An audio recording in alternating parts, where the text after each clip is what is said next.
Olá pessoal, bem-vindo e bem-vinda ao canal Amu Invest. CPTS11, vale a pena? Venha saber.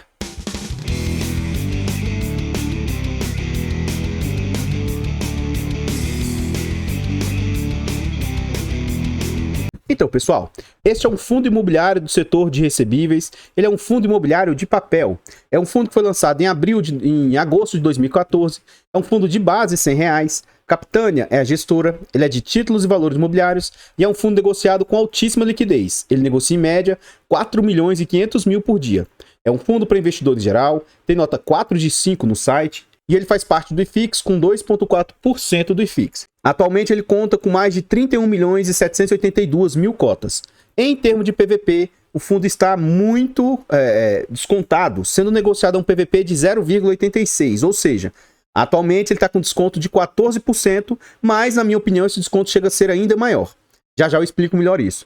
Ele tem um patrimônio de 2 bilhões e 788 milhões e o mercado está aceitando pagar 2 bilhões e 411 milhões. Note, ele é um fundo de base 100, mas atualmente ele está valendo 87. Isso é marcação a mercado. Então, para mim, esse fundo vai valer próximo ali de R$95, sabe? Então, para mim o desconto ainda é maior do que esses 14%. Atualmente ele está sendo negociado a R$75. E tendo fevereiro como referência, é um fundo que conta com mais de 211 mil cotistas. Então, atualmente esse fundo está sendo negociado lá, R$ 75, mínima de 74 e máxima de 95. Então ele está orbitando bem próximo da sua mínima histórica de R$ 74. Eu vou traçar aqui a linha dos R$100, que a gente consegue acompanhar os últimos 5 anos. Então o que acontece? Durante os idos lá de 2018, esse fundo estava lateralizado a mais ou menos R$100. E aí em 2019 começou a ter muita euforia no mercado, esse fundo chegou a orbitar ali próximo de 110, 120. Vem a situação pandêmica, joga as cotas do fundo por R$80, rapidamente ele se recupera, fica lateralizado a mais ou menos R$96, R$97 e volta ao seu VP. Até o final de dezembro de 21, esse fundo ainda beira muito ali os R$100. E aí, no ano 2022, entre aspas, finalmente os fundos de papel começam a sofrer. Durante a situação pandêmica aqui, os fundos de tijolos sofreram muito e os papéis se mantiveram resilientes, Mas aí começou a afetar os papéis também. E aí, durante o ano de 2022, ele já começa um pouco abaixo dos R$100. E lá, em dezembro de 2012, o fundo teve uma queda muito grande, próximo ali dos 70 e poucos reais. E no dia 23 de março, o fundo atinge a sua mínima, no último ano, de R$ 74,86. E na data que eu gravo o vídeo, ele está nesses R$ 75. Então, o que a gente consegue observar desse fundo aqui no longo prazo? As pessoas, às vezes, compram ativos, mas não entendem como que o ativo funciona. Então note, no longo prazo, esse fundo aqui ele pagou algo em torno de 60 a 90 centavos. Isso vai depender de como está a situação econômica do país. Em 2016 ele pagou valores bem altos para a época, na faixa de 1,20. Já nos anos 2017, 18 e 19, ele ficou nessa faixa, com mínimas ali pouco acima de 60, mas mal chegou ali aos 90 centavos. A gente consegue observar que em 18 e 19, esse fundo estava fazendo entregas bem altas no final do ano. Acho que eles pararam com essa estratégia e estão mais que linearizando atualmente. 2020, o fundo começa a fazer uma entrega um pouco melhor. No final do ano, ele já começa a entregar ali mais próximo de 90 centavos. Durante todo o ano de 2021, o fundo se manteve acima de 90 centavos, algo mais ou menos na faixa de R$1. Durante o ano de 2022, pelo menos a maior parte do ano, ele se manteve ali na faixa de 1,12, 1,15. E aí as últimas duas entregas, que já foram afetadas pela situação de deflação, que machucou muito os fundos de papel, ele deu uma queda nos rendimentos, mas agora meio que já se estabilizou. O último rendimento anunciado foi de 76 centavos e eu acho que em breve esse fundo vai conseguir entregar mais próximo de 90 centavos ou até mesmo R$1. Ele já passou por 12 subscrições e a última ocorreu entre abril e maio de 2022. Aqui a gente vê as últimas entregas com mais exatidão, 1,8, 1,12, 1,10, 10, 10, 1,5. Aí vem a deflação nesse fundo. Só começou a atingir ele lá em novembro, 85, 37. Aqui o pessoal se desesperou, ficou muito chateado com o fundo, 58, 75. E aí no dia 10 de março, ele pagou, no dia 17 de março, 76 centavos. Na época, a cotação estava em 72, 77 reais, o que dava um yield de 0,98. Como na data que eu gravo o vídeo caiu mais, hoje representa 1% de yield.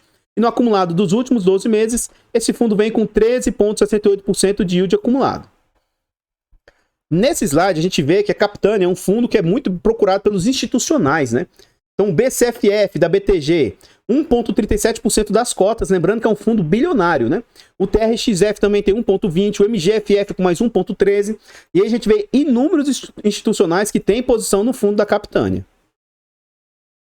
Então, pessoal, antes a gente continuar vendo mais a respeito desse fundo, eu trago aqui formas de apoio financeiro ao nosso trabalho. Se você gosta do que a gente faz, considere fazer uma doação para o nosso canal. amuinvest@gmail.com é o nosso Pix. Considere também se tornar membro dos nossos canais. O canal Amuinvest e o canal Amufiagro, eles contam com um clube de membros. A partir de 10 centavos por dia, R$ 2,99 por mês, acho que é um valor acessível, mas que para o canal faz muita diferença. Além de nos ajudar, vocês têm acesso antecipado a vídeos. Esse vídeo, por exemplo, está sendo gravado com uma semana de antecedência. Vocês têm preferência quando pedem um vídeo e ainda participam do nosso grupo fechado do Telegram. Por fim, eu elaborei 2 e-books, Introdução aos Fundos Imobiliários e Introdução aos Fiagros. Nesses e-books, com linguagem simples, de fácil entendimento, eu trago várias informações bacanas. O que é um conceito técnico de um fiagro, de um fundo imobiliário? Também o que vem a ser esses ativos com as minhas palavras, explicando de uma forma um pouco mais fácil. Por que investir? E aí, nesse aqui de fiagro, por exemplo, eu trago até um estudo mostrando os impactos da inflação nas pessoas que decidem não investir. Ou seja, na minha humilde opinião, são e-books simples, baratos, acessíveis, mas que contêm bastante informação. Então, acho que vale muito a pena se vocês quiserem comprar para ajudar. O que eu tenho observado com os meus mentorados, as pessoas que me pedem ajuda, ou os membros lá do canal, ou até mesmo os inscritos, é que muitos deles têm dificuldade na hora de montar, de estruturar uma carteira. Então aqui nesse e-book eu mostro insights, dicas de como estruturar uma carteira de forma bem diversificada. Enfim, pela relação custo-benefício, acho que vale muito a pena. Até o final de abril, com o cupom AMU20, você consegue comprar qualquer um desses 2 e-books com 20% de desconto, mas tem que usar o cupom AMU20. E se você quiser comprar os 2 juntos, aqui embaixo vai estar escrito e-book 2 em 1. Na compra dos 2 juntos com o cupom AMU30, você vai ter 30% de desconto. Então sai muito mais barato, esse segundo aqui sai com quase 60%, 70% de desconto. E essa promoção vai até o final de abril. Então considere comprar para você, para um amigo, para um parente, ou até mesmo para ajudar o canal. Muito obrigado vocês que têm feito aí e ajudado.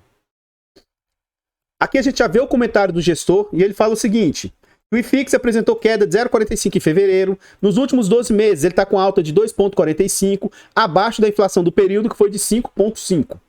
No mês, a marcação a mercado da carteira de FIIs teve um comportamento semelhante ao IFIX, apresentando queda. Já a marcação a mercado dos CRIs foi levemente positiva, devido ao pequeno fechamento da curva de juros futuros aí.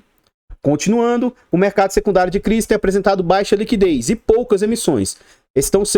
Poucas emissões estão sendo realizadas. Isso decorre da alta nos títulos públicos e dificulta a negociação de papéis que investidores possuem em estoque. E inibe também novas emissões. Já que esse fundo aqui, ele tem uma grande característica de girar bastante, ele não está conseguindo fazer tanto resultado porque ele está falando das dificuldades de girar aqui. Em relação ao mercado de FIIs, no nível de preço atual, enxergamos um descompasso entre os preços dos FIIs e a economia real. Nesse sentido, pensando em destravar valor em posições que possuímos participação relevante, estamos convocando assembleias em alguns fundos para que seja realizada a prospecção de possíveis compradores para os ativos dos fundos, com o objetivo de fazer com que posições atualmente marcadas pelo preço de tela convirjam para o preço dos ativos no mundo real. Então o CPTS, como ele tem posição grande em vários fundos, ele às vezes tenta chamar uma assembleia e vender esses ativos no mundo real, porque ele consegue vender por um valor mais justo. O foco da atual gestão continua sendo o aumento da taxa média de aquisição dos papéis por meio de reciclagem da carteira, em operações com o mesmo perfil de crédito high grade, mas com taxas mais altas, acompanhando a abertura da curva de juros. Por último, temos visto o número de defaults e postergações de pagamento aumentando no mundo de crédito. E cada vez mais isso aqui está começando a ficar complicado, né? Haja vista o bafafá aí com o pessoal da Hectare, Deva, Versalhes, o trem tá feio pro lado deles lá. Conforme o juro continua no patamar atual e o mercado carece de dinheiro novo, acreditamos que o CPTS possui uma carteira resiliente o suficiente para passar por este momento sem percalços. Então aqui a gente vê alguns destaques que a gestão traz. O último rendimento, né? Lógico que tem uma defasagem aqui em relação ao atual. O que ele tem de resultado não realizado com correção monetária na carteira? Está em 8,3 milhões. Ele tem 26 centavos acumulados aí que ainda não realizou. E aumentou frente ao mês anterior. Resultado não realizado com FIIs.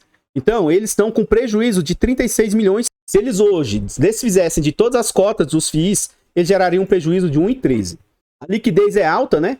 Aqui, segundo eles, uma liquidez na faixa de 7 milhões por dia. e o número de cotistas que já passou de 211 mil. Esses percentuais aqui a gente vê lá dentro do fundo, e isso aqui eu gosto de sempre trazer. Esse é um fundo que também atua com alavancagem. O fundo está com 377 milhões de compromissadas com CRI, ou seja, 13,5% do PL. Essa alavancagem tem um custo de CDI mais 0,76. Então essa alavancagem aqui ó, já chegou a ser maior, chegou a ser menor e deu uma aumentadinha recentemente.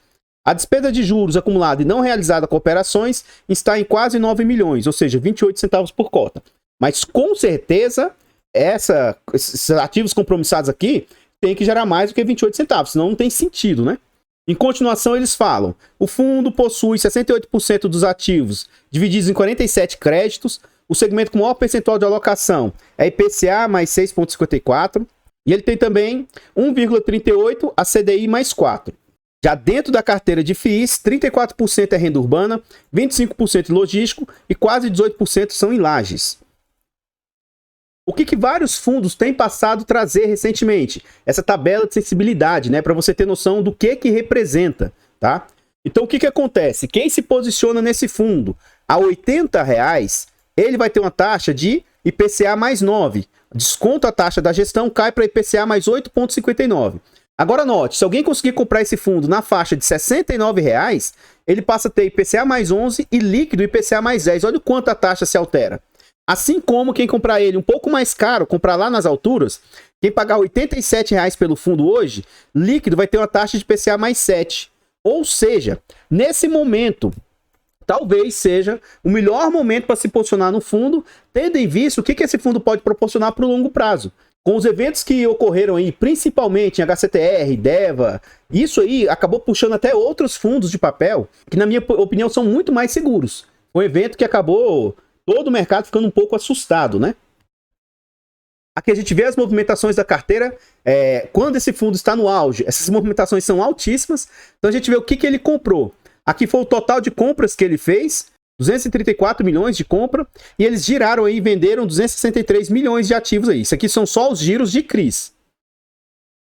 E aqui também a gente consegue ver os giros de FIIs.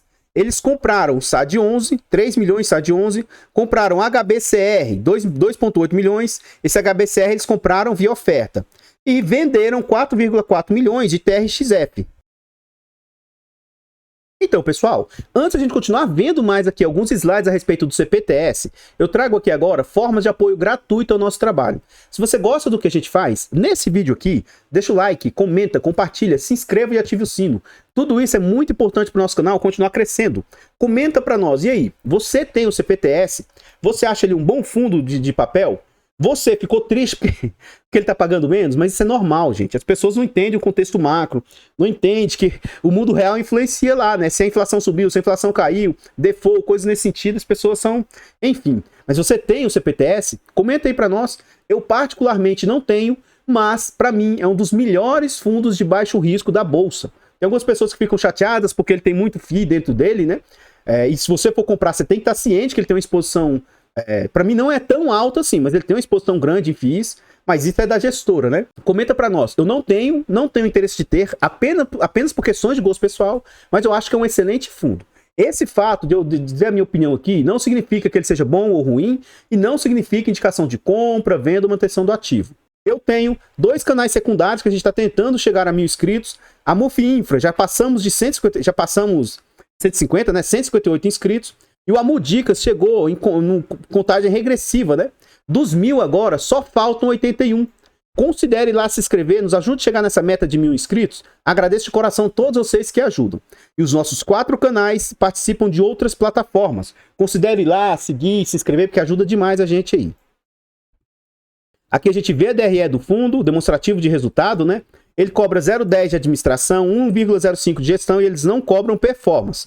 Então vamos ver na prática o que essas taxas têm representado para o fundo, e para quem acompanha o canal sabe que o máximo que eu me sinto confortável é 15% de taxa. Em fevereiro o fundo teve como receitas 25 milhões. Desse valor, 149 mil foi do dinheiro parado em caixa. 20 milhões advieram dos CRIs. Então 10 e 10, ó. Olha o quanto começou a ter mais resultado aí dessas atualizações monetárias, que chegou a ser negativo, 900 mil, 4 milhões e agora já está na faixa de 10 milhões. O resultado com negociação de CRIs, eles geraram um prejuízo de 711 mil. E note que eles vêm trazendo prejuízos sucessivos, né? na cabeça dos gestores, esses giros com prejuízo, eles conseguem depois trazer mais valor para o fundo, mas está girando com prejuízo. Rendimento de FIIs, os FIIs que ele tem na carteira entregaram 5 milhões e 400 e eles também fizeram um giro com prejuízo, ó. 616 mil de prejuízo, 296 mil, mas note que em outros meses eles estavam conseguindo fazer bastante capital, ó. Chegou a gerar 14 milhões, 18 milhões com giro, né? Então acredito que se esse fundo voltar a fazer giro, ele começa a entregar um resultado bem maior. E as despesas do fundo foram de 3 milhões, sendo que para a gestão foi 227 mil mais 1.942. O resto aqui são gastos que não vão para a gestão, então a gente não vai calcular aqui. Vamos ver na prática, então, o que está representando? 1942 mais 227. Então aqui as despesas foram de 2 milhões 169 mil vezes 100 dividido pelo tanto que ele receitou, 25.229. Então, as despesas estão ali na casa de 8,59%, bem abaixo dos 15%, que para mim seria o limite. Então, para mim, é um critério muito positivo aqui as taxas da gestora. Aqui a gente vê a carteira total do fundo, né? Então, o fundo, ele tem ali, ó, 27,5% em FIIs. Daqui a pouco a gente vai ver a carteira só de FIIs. E aí o restante dos seus CRIs estão distribuídos em diversos segmentos. Por que eu disse lá atrás que eu reputo ser um fundo muito seguro, um fundo bem seguro? Porque os seus CRIs são de segmentos bem mais resilientes, né? Ó. É de setor logístico, de shopping, os devedores são devedores corporativos, ó. Varejo, comercial, hospital, residencial. Você não vai ver aqui multipropriedade, não vai ver loteamento, que são setores mais arriscados, home equity, coisas nesse sentido, né? Então são bastante seguros. E aí a gente vê o seguinte, ó, também outro ponto que me traz e me chama bastante atenção positivamente. O CRI que ele tem maior exposição representa 8,7% do portfólio. Enquanto a gente vê no HCTR, Versalhes, com exposição em demasia em um único devedor, com 10, 12, 20%, para mim isso aí é gravíssimo. Aqui você vê com a maior exposição de 8%. Então, para mim, assim, se ocorrer o pior, né, não vai afetar imensamente o fundo. A gente vê os demais CRIs aí de maior exposição, né? 6%, 5%, 4%. Tem bastante diversificação e essas diversificações não representam tanto aí para o fundo. Os seus ativos internos, ele vai ter ali 67% dos fundos, uma taxa média de IPCA mais 6,54%, e ele vai ter ali quase percentual irrisório de 1%, a taxa de CDI mais 4%. 4% em caixa e 27,5% em FIIs, que a gente vai ver já já. Então, pessoal, o que eu tinha para trazer a respeito do CPTS são somente essas informações. Eu gostaria aqui de agradecer e reiterar novamente. Muito obrigado a vocês que apoiam gratuitamente o nosso trabalho. Saiba que ajuda demais. E obrigado também vocês que apoiam financeiramente o nosso trabalho. Em especial os membros que estão se tornando membros aí. Em especial também vocês que têm adquirido os e-books. Saibam que isso ajuda demais. O YouTube quase não remunera a gente. E vocês adquirindo os e-books dão uma força gigantesca para o nosso trabalho. Muito, muito obrigado. Eu vou ficando por aqui, vou deixar passando inúmeros slides aqui a respeito desse fundo e eu espero encontrá-los nos próximos vídeos. Fiquem todos com Deus, tenham um bom dia, uma boa tarde, uma boa noite e... fui!